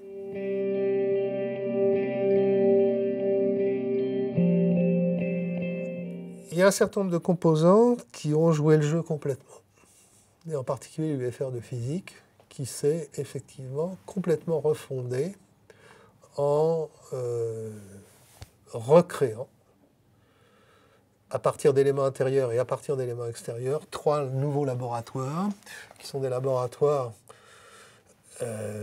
généralistes au sens où ils regroupent à la fois des expérimentateurs, des théoriciens, des gens qui sont plutôt proches de la physique appliquée ou au contraire de la physique fondamentale, parce qu'on sait bien que toute innovation efficace, économiquement utile au bout du compte, est le fruit de recherches qui sont menées dans des labos fondamentaux, ou au moins qui contiennent une forte composante fondamentale.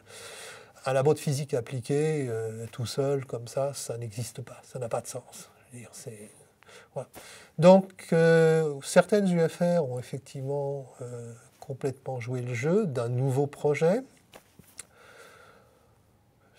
Je ne suis pas sûr que tout le monde ait joué le jeu, je ne suis pas sûr, oui, je suis même convaincu que nous n'avons pas complètement réussi ce projet pluridisciplinaire qu'on aurait souhaité. Mais d'un autre côté, qu'est-ce que c'est qu'un projet pluridisciplinaire? Il faut qu'il y ait des hommes pour le porter, donc il faut qu'il y ait des envies. Et une fois qu'on a des envies, il faut qu'il y ait des hommes, effectivement. Et donc, ce n'est pas évident, je veux dire, là encore, dans des situations contraintes, envisager de déménager avec des gens qui sont dispersés pendant un certain temps dans différents locaux, les mathématiciens chevaleraient, les gens de sciences sociales et de géographie, histoire et sciences de la société dans le 13e arrondissement. Bon, c'est difficile de construire un projet solide avec des gens qui sont dispersés. Donc ça a été très très long d'arriver à convaincre les collègues. Alors, convaincre l'État que c'était un projet réalisable, je dis que ça n'a aussi pas été une partie simple. Il a fallu des heures de discussion, des interlocuteurs à tous les niveaux, parce que souvent, ce n'est pas la personne responsable qu'il faut voir, c'est des échelons intermédiaires, des gens qui vont s'intéresser et qui vont être capables de s'emparer du projet et de le porter, et après de convaincre les autorités supérieures. Donc il faut taper à tous les échelons. Voilà.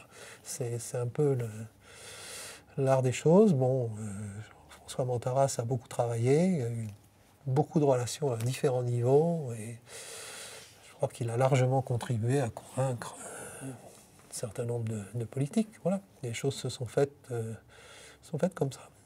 Ce qui est étonnant, c'est que bon, c'est arrivé un peu comme en surprise, mais il y a eu des élections législatives au début de l'année 97, et là est apparu un changement de majorité.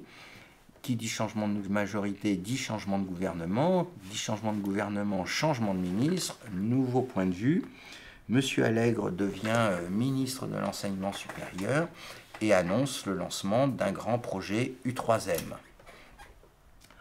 On est quelque peu déstabilisé par cette annonce qui dit vouloir mettre à plat tous les projets immobiliers parisiens, la réorganisation des universités.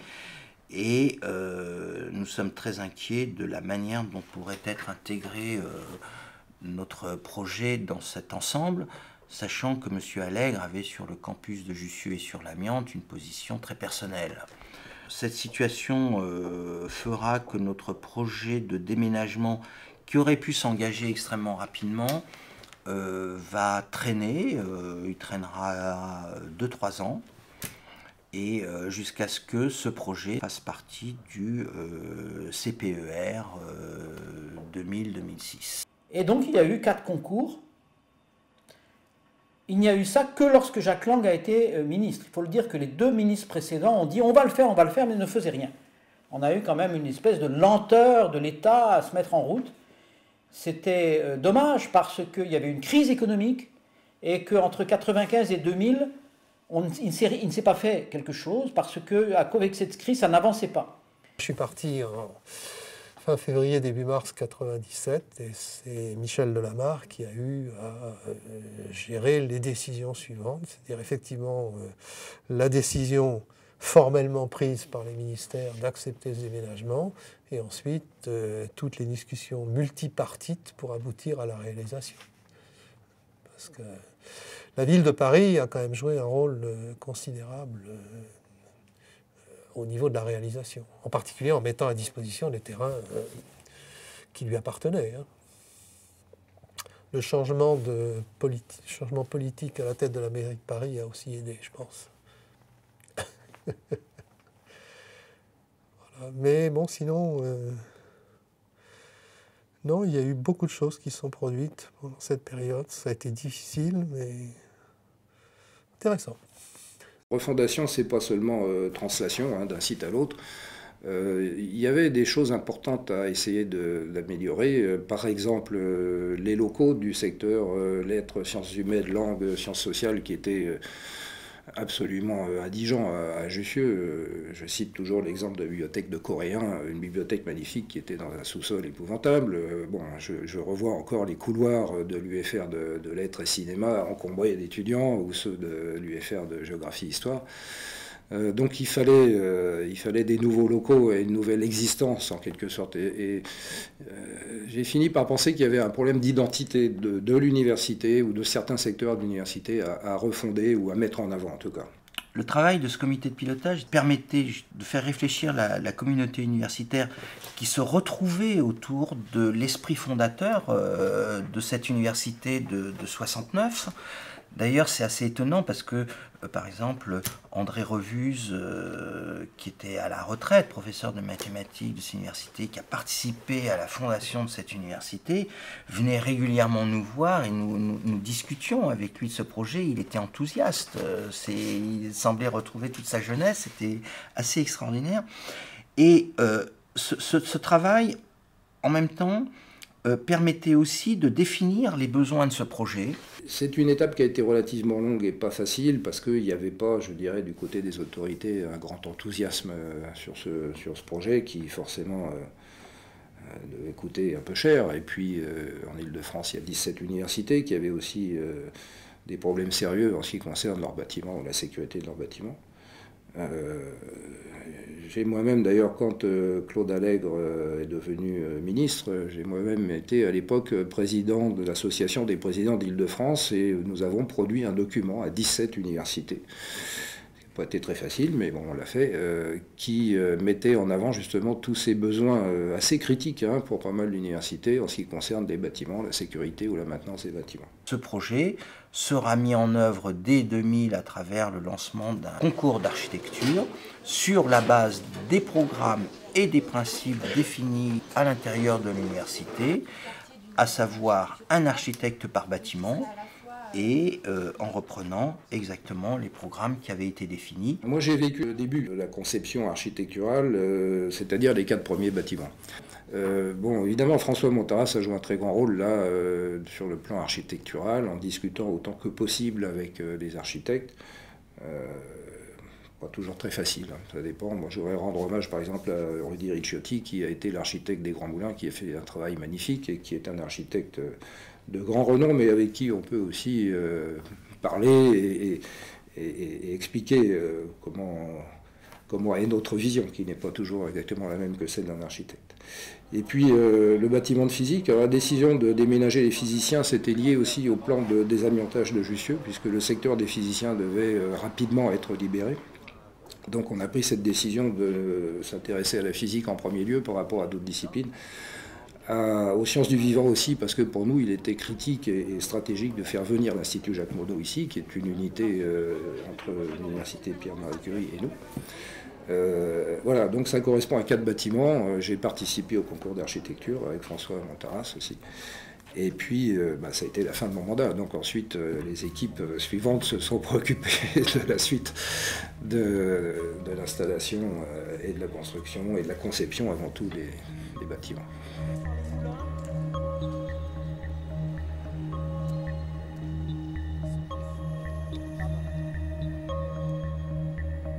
Une infrastructure verticale au fond du bâtiment qui a déjà été délocalisée.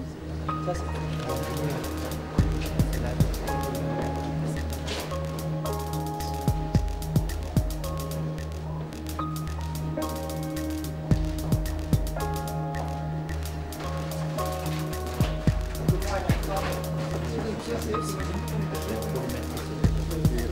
Alors les petits silos métalliques, bien sûr, il faudra les démonter a priori. Sauf si...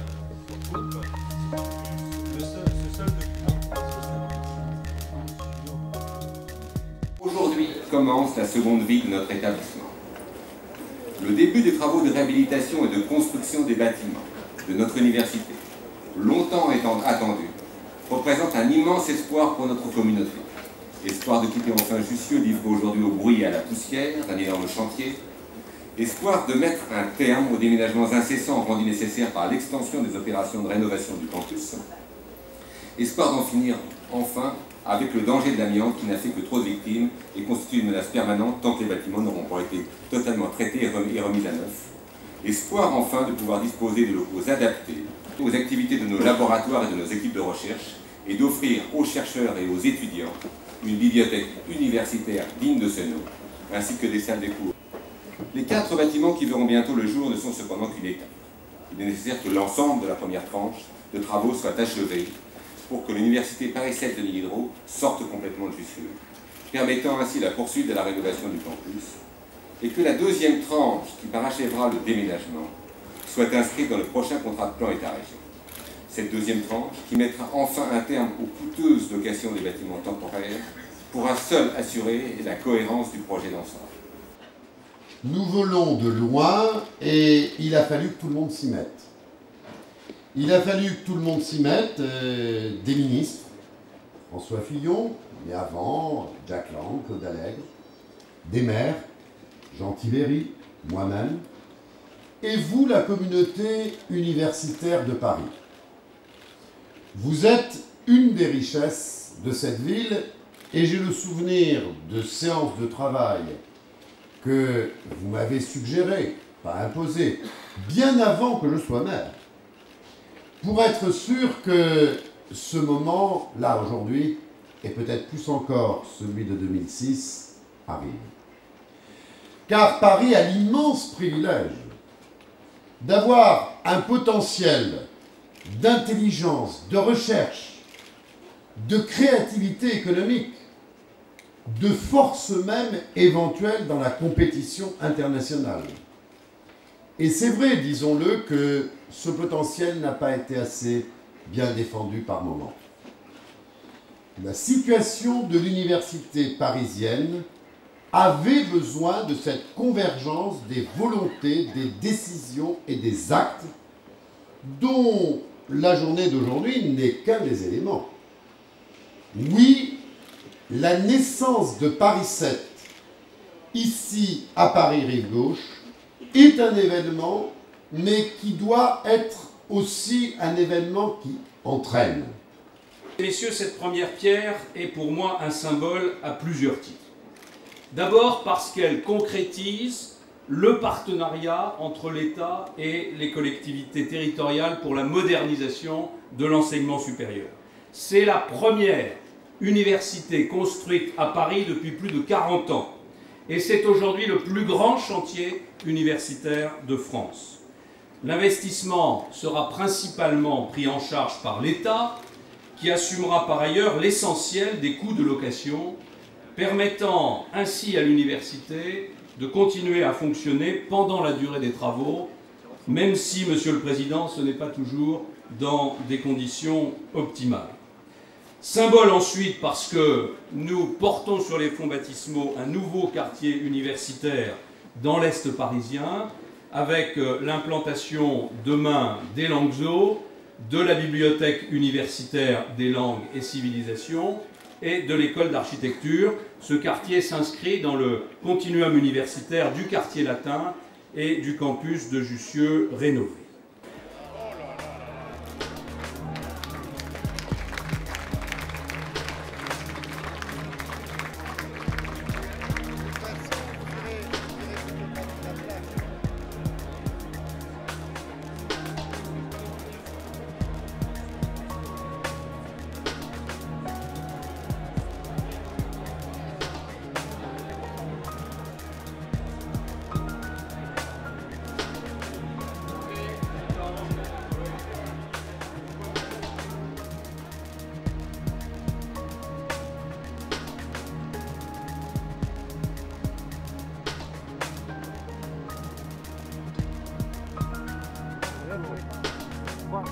Pas à côté de ce cas,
Particulièrement heureux et honoré, Monsieur le Premier ministre, que vous ayez accepté d'inaugurer ces superbes locaux. Dès le début de ce projet, l'Université Paris Diderot a souhaité profiter de l'occasion exceptionnelle que constitue un déménagement pour lancer 35 ans après sa naissance une véritable refondation de l'établissement. Outre la création d'une bibliothèque digne d'une grande université, nous n'avons pas voulu nous contenter d'une translation à l'identique et nous avons souhaité préparer une véritable mutation.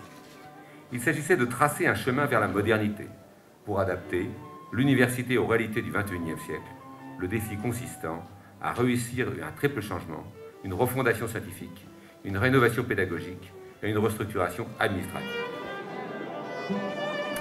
Un nouveau quartier latin est en effet en train de naître à Paris et cet événement est historique. Pour 20 000 étudiants, plus de 1000 enseignants, chercheurs et personnel administratif qui vont pouvoir étudier et travailler dans de bien meilleures conditions, dans des bâtiments à fort tempérament.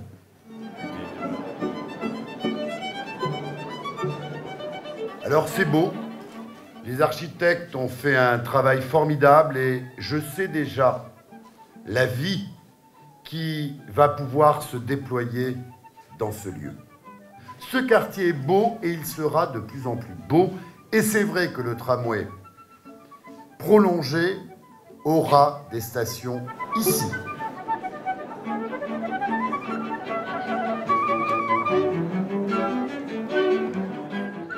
Je me réjouis d'inaugurer aujourd'hui le nouveau campus de l'Université Paris Diderot.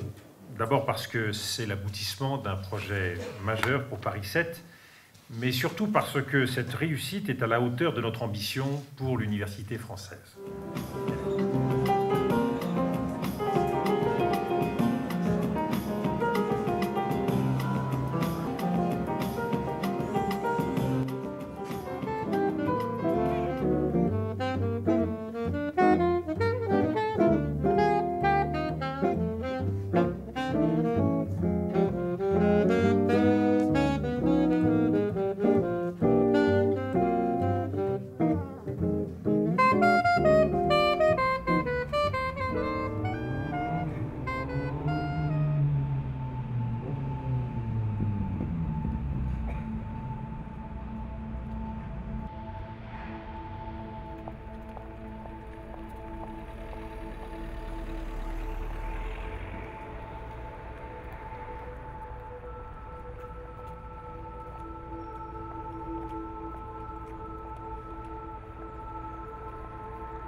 Le moment décisif pour l'obtention de cette deuxième tranche a été, de mon point de vue, la publication du rapport Espel, ce qu'on appelle le rapport Espel, qui est paru début 2005. Et c'est un rapport qui avait été demandé par le gouvernement de l'époque à l'inspection des finances et à deux autres corps de contrôle sur les aspects, disons, financiers du désamiantage de Jussieu et des projets des universités Paris 6, Paris 7 et de l'Institut de physique du Globe. Et en parallèle à cette mission Espel, donc qui travaillait sur l'aspect financier, il y avait la mission Pantaloni qui, elle, travaillait sur les aspects scientifiques, qui sont parus à peu près au même moment.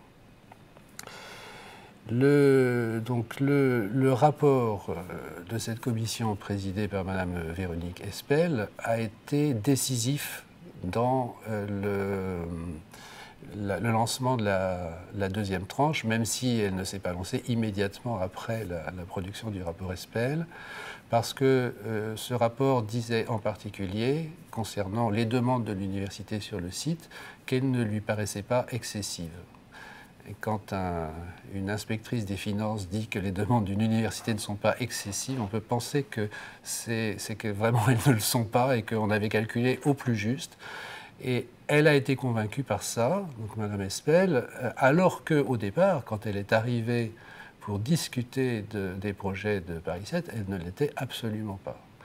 Et dans cet effort, disons, de conviction qui a été mené par l'université, il y a une personne qui a joué un rôle absolument essentiel et que je tiens à nommer, c'est Mme Joëlle Pichot, qui est une mathématicienne qui a été associée au projet de l'université depuis l'époque de Jean-Pierre Denonder et qui, j'en suis convaincu, est la personne qui a contribué le plus à faire en sorte que le rapport Espel nous soit favorable.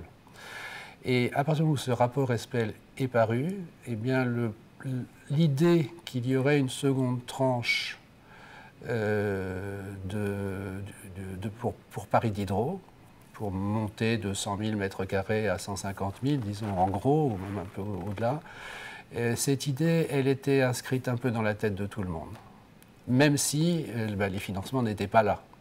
Donc il a fallu encore du temps par la suite pour que ces financements arrivent, et ils sont arrivés sous une forme à laquelle on ne s'attendait pas. La première tranche de l'université avait été construite sous maîtrise d'œuvre publique, donc l'État finançant directement sur le budget U3M la construction des bâtiments. Et le rapport Espel recommandait qu'il en soit de même pour la deuxième tranche. Mais c'est là que la décision politique a été différente. La décision politique prise par le Premier ministre de l'époque, qui était Dominique de Villepin. Alors bien sûr, l'aventure de Paris Diderot n'est pas terminée. Je suis heureux d'annoncer le lancement de la deuxième tranche de travaux qui couvrira 48 000 mètres carrés. Elle permettra d'accueillir l'ensemble des équipes de l'université. Je souhaite que cette opération emblématique soit réalisée avec un mode de financement moderne associant le public et le privé. Il ouvrira la voie à d'autres opérations de rénovation. Nous n'avions pas le choix. C'était ça ou rien. Mon action, en fait, s'est inscrite ensuite dans cette perspective de réalisation de la deuxième tranche à l'aide d'un partenariat public-privé. Et ça a été compliqué puisque nous n'avions pas beaucoup d'expérience dans ce domaine. C'était le premier PPP, donc partenariat public-privé universitaire. Il y en a eu ensuite avec les initiatives d'excellence et le grand emprunt, mais ça ne s'était jamais fait. C'était le moyen de construire à l'époque, qui avait été choisi par Valérie Pécresse, un moyen qui avait d'ailleurs suscité beaucoup de polémiques, parce que c'est une façon pour l'État d'acheter, de construire des bâtiments alors qu'il n'a pas d'argent, c'est-à-dire en empruntant sur 30 ans, donc en hypothéquant les marges de manœuvre de l'État plus tard. Et le problème le problème politique qui était posé à l'époque, c'était le fait que les dettes contractées à l'occasion des partenariats publics-privés n'étaient pas reconnues dans la dette de l'État par l'Europe. Et donc c'était au fond une façon de s'endetter sans que ça se voie. Donc c'était très critiquable sur le plan politique. Maintenant, nous, on n'avait pas eu le choix. Et donc le CA, en 2006, hein, c'était il y a déjà un certain temps, le CA avait décidé d'engager la construction de cette deuxième tranche. Alors, François Montarès a été l'architecte global de ce projet. Je crois que c'est lui qui a eu l'idée. C'est lui qui a eu l'idée, connaissant cette zone, le fait qu'elle allait être réaménagée, qui a pensé que, on pouvait rebâtir une université là, qu'il pouvait y avoir des projets architecturaux intéressants avec la rénovation de bâtiments anciens qui seraient conservés, les Grands Moulins, la Halle aux Farines, et puis la possibilité de construire des bâtiments nouveaux et modernes dans un quartier qui lui-même serait planifié au niveau urbanistique, comme ça a été rarement fait. Par contre, il y a d'autres personnes qui ont joué un rôle essentiel sur l'aspect de montage des projets, du point de vue de la logistique, par exemple, du point de vue de l'organisation, de la dépense des crédits. Je parlais de Joëlle Pichot et c'est vraiment elle qui a fait ça. C'est elle qui, pendant plusieurs années, a tenu les finances de l'université et qui a vraiment rendu le projet possible du fait de son caractère réaliste et concret. Et Robert Perret, qui est un autre membre qui est resté dans les équipes présidentielles pendant plusieurs mandats, ont contribué, disons, à canaliser un petit peu les idées de François Montaras et à faire qu'elles rentrent dans la réalité. Et on avait aussi des personnes dans l'équipe qui ont joué un rôle important. Hein. Il y avait Luc Boisson, qui a joué un grand rôle pour tout ce qui était le secteur sciences. Hein. Pour toute la régulation du secteur sciences, il était l'intermédiaire, le trait d'union entre la présidence stricto sensu, dont j'étais forcément le symbole, et les équipes scientifiques, qu'ils soient des physiciens, des chimistes, des sciences de la Terre aussi, parce qu'on a des sciences de la Terre qui sont, elles ne sont pas arrivées complètement ici, mais un petit peu, il y a une UFR ici. Il y avait des personnages qui étaient de fort caractère, hein. Il y avait Allègre qui venait de quitter ses fonctions, il avait pris du recul. Et il y avait Vincent Courtillot, qui était aussi un fort personnage, tout à fait un collaborateur d'Allègre qui avait fait ça. Donc tout ça, il y avait des fortes personnalités, mais c'était plutôt agréable, parce que ce sont des personnages qui avaient une bonne dimension, donc c'était quand même plaisant pour le président que j'étais d'avoir des gens de cette qualité à l'intérieur de l'université. Bon, moi j'étais une sorte de coordonnateur, mais c'est eux qui étaient la véritable valeur. Hein. Bon, et j'ai beaucoup pris de plaisir à coordonner. Alors évidemment, toutes ces personnes avaient des idées, on a pu construire les bâtiments et leurs articulations les uns les autres, et les projets scientifiques, car c'était basé sur les projets scientifiques. On a parlé tout à l'heure des projets de la physique avec Luc Valentin qui avait construit, qui avait mis ces 3 laboratoires qu'ils avaient fait à l'avance. Luc Valentin, il avait un métro d'avance, il était toujours en avance sur tout le monde, et il avait maintenant, d'ailleurs c'était bien parce qu'il était leader, il a montré le chemin, hein. Il a joué un grand rôle dans cette construction, dans ces principes de construction. Et puis les autres ont suivi, tout le monde a fait, on a pu travailler avec eux, définir avec eux les projets, et articuler tout cela. Donc ça c'était aussi, car parallèlement il y avait le travail scientifique. Il y avait plusieurs personnes qui ont travaillé dans le domaine littéraire, qui ont été aussi des arbitres entre les équipes de lettres et qu'on a pu faire. Et les mathématiciens qui étaient toujours un petit peu à part, parce que les mathématiciens c'était des vedettes. Alors ils avaient leur propre délégué. Bon, Luc Boisson il passait parce qu'il était, en tant qu'informaticien, il était pas loin des mathématiciens. Mais bon, il y avait le Aurélie et d'autres personnes qui étaient, et Georges Scandalis qui ont joué aussi un grand rôle dans cette articulation, donc, pour pouvoir accrocher les mathématiciens sur le projet. Là, ils sont bien accrochés en ce moment. Et je crois que ce grand projet de refondation dans lequel j'arrivais par la fin, d'une certaine façon, puisque je me suis occupé des étapes finales, eh bien, il a toujours été double. Hein. C'est un projet immobilier d'une certaine façon, c'est-à-dire que l'université allait être identifiée par un site dans un quartier en renouvellement complet ou en construction, disons, mais c'est aussi un projet scientifique et pédagogique, c'est-à-dire de réorganisation complète de sa recherche, de ses formations, puisque le déplacement allait nous demander d'un peu d'extraire les racines que nous avions à Jussieu et d'aller les replanter ailleurs d'une autre façon. Paris-Rive-Gauche, c'est le résultat de 15 ans de travail de l'université. C'est un projet qui a demandé une énergie considérable de la part de l'ensemble de l'université. Et pour Paris Diderot, qui est une université pluridisciplinaire, une université généraliste, c'était important de réunir sur un même site, sur un même quartier, de nombreuses disciplines pour que les chercheurs, les anciens chercheurs, les étudiants interagissent ensemble. Et aujourd'hui, on est la seule université parisienne à avoir cette unité sur ce campus, et c'est une très très grande chance pour les développements de nos projets. C'est aussi une université dans la ville, et ça aussi, ça nous est cher. Une université ouverte sur la ville, les bâtiments sont mélangés, aux bâtiments, d'habitation, aux commerces, aux entreprises. Et ça donne tout son sens à notre projet universitaire. C'est peut-être d'ailleurs le dernier grand campus universitaire qu'on pourra construire intramuros, parce que la construction des campus a suivi la massification du nombre d'étudiants. On avait 200 000 à 300 000 étudiants dans les années 60, on en a 2 600 000 aujourd'hui. Il y a eu une énorme augmentation du nombre d'étudiants. On ne va plus connaître une telle augmentation. Donc on a construit beaucoup de nouveaux campus et avoir réussi à en construire un dans Paris, intramuros, c'est magnifique. C'est magnifique, d'autant plus que le campus est beau, avec ce concept d'avoir des bâtiments qui sont différents, avec des signatures architecturales différentes, mais une cohérence d'ensemble qui est assurée. Hein, c'est le concept de bocage urbain. Et ce campus, si on dit qu'il est beau, c'est parce qu'il est reconnu par les étudiants et par les parents qui viennent comme une réussite. Et il est cité d'ailleurs en exemple dans les revues d'architecture à travers le monde. C'est un campus aussi qui est très bien connecté avec les réseaux de transport.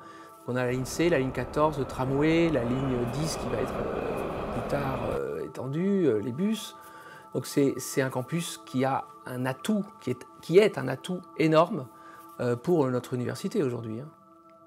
La deuxième tranche, on a eu 4 bâtiments. Donc un bâtiment à côté de la halle aux farines, la petite tour dont l'allure particulière et le geste architectural a ses détracteurs et puis ses partisans. Et puis le bâtiment qui jouxte le bâtiment Lamarck, qui accueille la scolarité et puis des laboratoires de sciences de la Terre, de sciences du vivant. Le bâtiment de Matinfo avec le gymnase et les salles de sport, très importantes pour la vie étudiante. Et je pense qu'aujourd'hui, on a des installations sportives peut-être les plus belles de Paris. Et puis le bâtiment de lettres et sciences humaines qui est à côté du bâtiment de chimie. Alors il y a eu des polémiques après sur la construction des bâtiments. C'est dommage parce que ces bâtiments sont réussis. Il y a eu des polémiques en particulier sur la sécurité. Et pourtant, tous les experts pompiers de sécurité incendie qu'on a rencontrés nous ont tous dit que ces bâtiments étaient sûrs. Et on a eu du mal à convaincre parfois les collègues et les étudiants qu'il n'y avait aucun problème. Mais pourtant, tous les experts sécurité qu'on a fait travailler sur le sujet, et Dieu sait s'il y en a eu, nous ont dit qu'il n'y avait pas de sujet de sécurité sur ces bâtiments. De nombreuses composantes sont regroupées sur Paris-Rive-Gauche, sauf la médecine, qui bien sûr est sur la carte des hôpitaux parisiens, mais on peut dire que ça aura pris 15 ans en tout, donc c'est beaucoup de présidents qui ont mené ce projet Paris-Rive-Gauche, et moi je suis arrivé à la fin. Face à une situation complexe qui impliquait l'État, la ville, le recteur, des universitaires, finalement, en 10 ans, on a abouti à la construction d'une nouvelle université. Et je pense qu'au niveau de l'État, réaliser un tel projet en 10 ans, c'est quelque chose qui ressort du miracle. Compte tenu des partenaires qui étaient impliqués et compte tenu des intérêts des uns et des autres dans l'affaire. Je veux dire, c'est... Donc, ouais, non, de ce côté-là, c'est plutôt une réussite. Et je pense que c'est d'autant plus une réussite qu'on voit bien que c'était nécessaire pour pouvoir réaliser le désamiantage complet de Jussieu dans de bonnes conditions.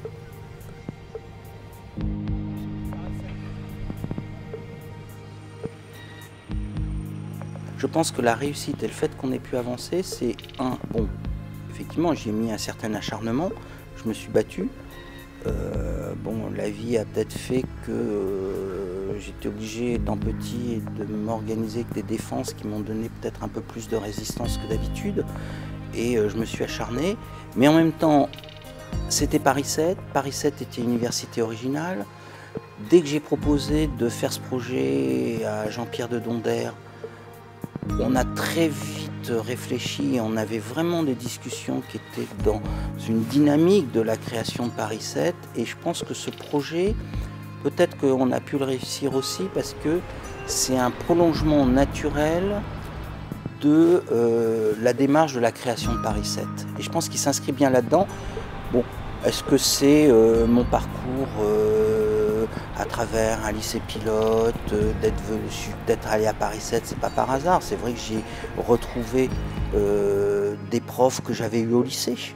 Donc il y a certainement quelque part derrière une démarche intellectuelle, et c'est ces convergences qui ont peut-être fait aboutir ce projet. Et puis, c'est vrai que ce projet a rapidement eu un soutien très fort à l'intérieur de l'université, qui s'est constitué un petit groupe autour de ce projet, et que c'est grâce à la force de ce petit groupe que le projet a abouti. Si j'avais été tout seul, j'y serais peut-être pas arrivé. C'est l'apprentissage qu'on a peut-être eu tous, et Paris 7 était un peu dans cette logique-là. C'est une certaine manière d'essayer de comprendre le système et de transgresser le système. C'est vrai que ce projet, c'est une transgression permanente.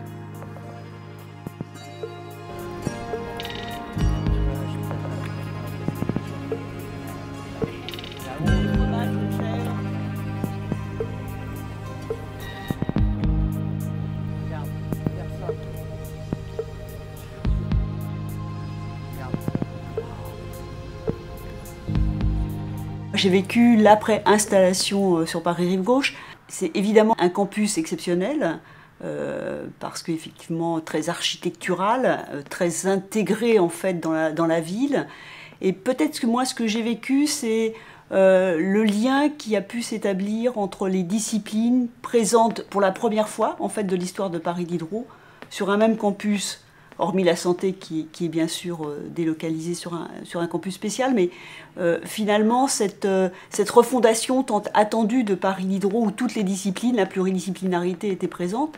Et je crois que ces dernières années, ce que l'on a vu, c'est effectivement cette pluridisciplinarité se créer réellement, aller jusqu'à l'interdisciplinarité dans la recherche et dans la formation, et évidemment c'est une formidable réussite. Alors, ensuite, c'est vrai que Paris Diderot, c'est pas simplement le campus Paris-Rive-Gauche. Et peut-être il faut voir aussi plus loin, c'est-à-dire que maintenant que l'ensemble des disciplines, des sciences expérimentales et des sciences dures et des lettres et sciences humaines sont sur Paris-Rive-Gauche, sur un magnifique campus, penser aux autres disciplines qui sont les disciplines de santé et l'IUT qui ont besoin, elles aussi, d'avoir quelque part une espèce de refondation de leur campus. Depuis que je suis arrivée en 2014, il y a eu l'installation donc de l'IUT sur le campus de Pajol et sur la halle Pajol. Pour l'IUT, c'est évidemment également une formidable opportunité puisqu'ils ont eux aussi beaucoup voyagé sur divers endroits, ce qui a empêché un petit peu leur développement, je crois qu'il faut le dire. Et ce qu'on voit là aussi, c'est depuis leur installation sur Pajol, alors que quelques activités médicales se sont installées dans une partie du bâtiment, ce lien qu'on peut faire entre la santé désormais et les activités de l'IUT sur les mesures physiques. Donc là aussi, un potentiel de développement absolument exceptionnel. Et puis le campus hospitalo-universitaire et le nouveau projet de Paris Diderot qui permet donc la refondation immobilière de nos activités de santé à Saint-Ouen, qui regroupera 2 hôpitaux, Bichat-Beaujon, mais qui regroupera également les 2 bâtiments universitaires de médecine qui sont actuellement sur Villemain, près de la gare de l'Est, et sur Bichat, et accueillera également les activités d'odontologie. C'est un campus formidable qui va mettre 10 ans à se construire. Et évidemment, c'est un peu comme le campus Paris-Rive-Gauche, c'est-à-dire c'est une opportunité qui se présente, puisqu'il y a 2 hôpitaux qui vont fusionner. Et puis ensuite, c'est un travail énorme avec la ville, avec la région, avec l'État, avec la recherche d'un financement, et tout ça est extrêmement compliqué. Et je crois qu'on se retrouve un peu dans la même situation que le début de Paris-Rive-Gauche, où on ne sait pas finalement comment ça va se faire, mais ça va se faire. C'est-à-dire qu'il y a une vraie volonté de l'ensemble des acteurs pour qu'il y ait ce campus hospitalo-universitaire. Tout ça s'inscrit aussi dans une dynamique de l'enseignement supérieur et de la recherche qui, bien sûr, bouge énormément au cours de ces dernières années. On l'a vu, après la phase en fait, de développement des universités pour faire face à un nombre croissant d'étudiants, à partir des années 70 notamment, eh bien, il y a une volonté de l'enseignement supérieur et de la recherche de regrouper ces universités pour en faire des universités très visibles à l'international. Ces regroupements concernent particulièrement les universités dites de recherche intensive, et notamment dans lequel s'inscrit Paris Diderot, puisque notre recherche est vraiment notre marque importante de fabrique. Et donc, nous sommes dans cette dynamique-là, et évidemment, on doit aussi penser à se rapprocher d'autres universités, et notamment le projet actuelle et de se rapprocher de l'Université Paris-Descartes et de l'Institut de physique du globe, avec lequel nous avons des relations extrêmement anciennes. Et donc ce rapprochement est un rapprochement qui, quelque part, est dans une configuration naturelle, même si nous avons beaucoup tâtonné ces derniers mois pour savoir si on élargissait un petit peu ce regroupement, mais finalement, ce sont les partenaires naturels qui vont former cette nouvelle université. Et je crois que cela n'enlève pas du tout l'identité de Paris Diderot. J'entends beaucoup les collègues penser que la disparition du nom de Paris Diderot fera disparaître Paris Diderot. Je ne crois pas. Je crois que Paris Diderot, c'est aussi son campus. C'est aussi une identité, je dirais, de démocratie universitaire. Et qu'on on constituera cette nouvelle université aussi à travers notre valeur et nos identités. Et donc il n'y a pas de risque de perdre en fait les valeurs de Paris Diderot, mais nous serons effectivement dans un ensemble plus grand. Nous sommes nous inscrivons en fait dans un univers de l'enseignement supérieur et de la recherche européen désormais. Je crois qu'il faut dépasser les frontières finalement nationales et on a besoin aussi de construire cette nouvelle université avec cette dimension européenne pour être dans cette dimension de l'espace européen. Voilà, et je crois que c'est l'avenir de Paris Diderot.